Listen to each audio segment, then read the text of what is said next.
Ouais, moi je m'appelle Charlie Pal. Du coup, je fais de la musique depuis à peu près 5 ans. J'ai commencé en guitare-voix et puis au fur et à mesure, du coup, je me suis entourée d'un producteur qui s'appelle Raphaël Dervez, avec qui j'ai commencé du coup à faire des chansons plus produites et qui a amené à sortir le projet du coup actuel, du coup l'EP.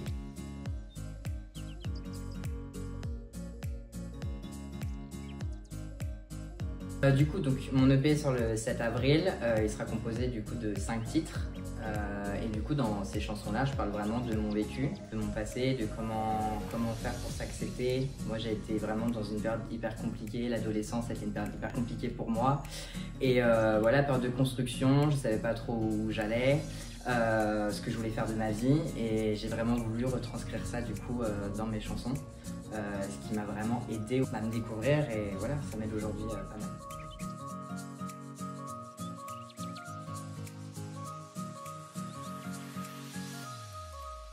Ouais, en fait, Je vais où, c'est un peu particulier parce que du coup, c'est un titre que j'ai écrit il y a 3 ans. Et donc, j'ai écrit ce titre-là parce que j'étais vraiment du coup dans une période de doute et j'étais vraiment un peu en panique parce que je savais pas voilà, où j'allais, quelle était ma vie. J'étais perdue sur plein d'aspects. Aujourd'hui, du coup, avec ma transition et où j'en suis aujourd'hui, j'ai mes réponses. Et en fait, c'est assez drôle parce que du coup j'ai compris le sens de cette chanson aujourd'hui. J'ai vraiment certaines réponses à mes questions et du coup le fait d'être à l'aise avec mon identité, de savoir qui je suis, ça m'a vraiment aidé. Et donc c'est vraiment ça que j'ai voulu retranscrire aussi du coup dans le clip.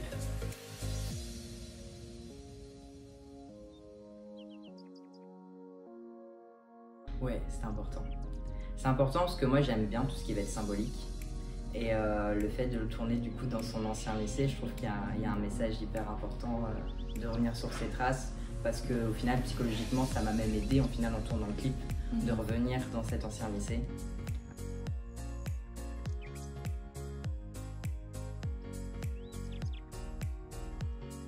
Avant du coup. Du coup j'ai commencé vraiment il y a 3 ans. Du coup, j'ai gagné un tremplin, du coup c'est un tremplin musical qui était avec Action Logement. J'ai gagné ce tremplin-là, ce qui m'a permis du coup de faire un clip et d'enregistrer en studio. C'est à ce moment-là que j'ai compris que du coup j'avais une potentielle chance de pouvoir vivre de ça. Et c'est vraiment à ce moment-là que j'ai vraiment pris la musique vraiment au sérieux. J'ai commencé à écrire mes chansons, on a commencé à enregistrer en studio et tout ça avec mon ancienne voix. Et avant même de savoir que j'étais un mec trans. Et donc en fait tout ça après ça s'est développé au fur et à mesure jusqu'ici quoi.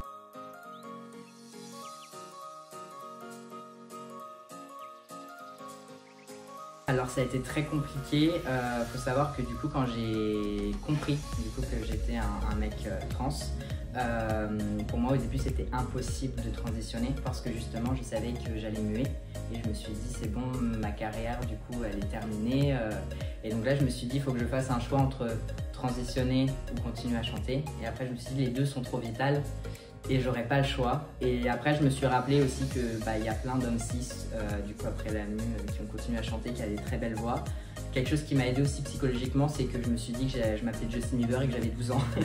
Et clairement ça m'aide encore aujourd'hui. Et je me suis dit que voilà, si c'était possible, moi aussi ça allait être possible. Et donc à partir de ce moment-là, je me suis dit ok, j'y vais.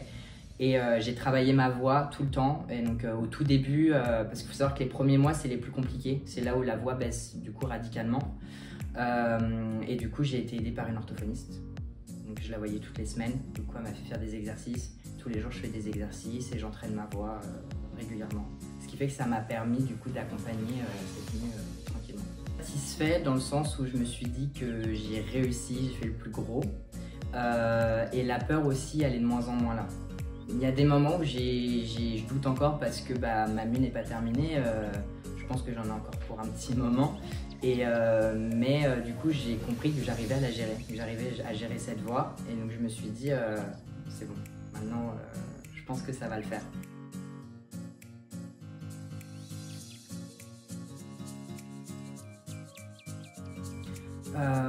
Du coup moi je m'en sers du coup parce que du coup c'est hyper important justement parce qu'en fait on ne nous laisse pas la parole, on ne nous laisse pas la place et du coup pour moi c'est important de parler de ça.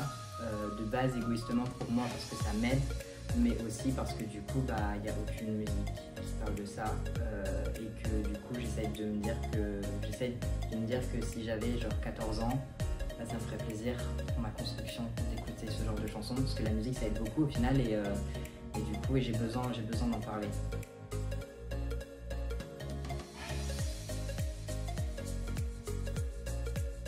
Et je compose du coup à la guitare ou au piano, et après du coup j'ai mon producteur, donc Raphaël Dervez, du coup je vais en studio et du coup on fabrique ensemble de la chanson, on développe tout ça.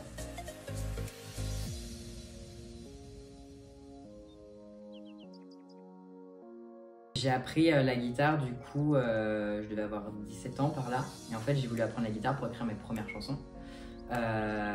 Et donc j'ai appris la guitare en 3 mois. Et la première chanson que j'ai chantée, ça a été ma chanson en fait.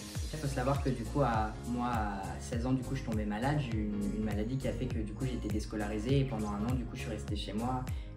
J'étais presque alitée au final. Et donc au final, la musique, ça m'a servi et ça m'a aidé au final à sortir de là, parce que je me suis retrouvé vraiment tout seul.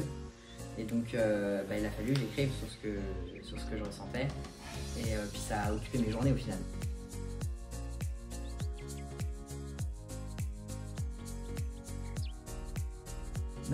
Je crois que le conseil que je pourrais donner, c'est juste que ces personnes-là s'écoutent et fassent ce qu'elles ressentent au moment. Voilà, il n'y a pas de bonne ou mauvaise décision. C'est qu'au moment où ces personnes se sentent prêtes, il faut qu'elles foncent. Et il n'y a pas de règles en fait. Faut vraiment faut s'écouter quoi. Je sais pas si j'aurais un autre conseil que ça, parce qu'au final ça peut être hyper compliqué et il y a des fois on n'a pas forcément le courage et c'est ok. Tout est ok. Bien sûr. Juste faut s'écouter.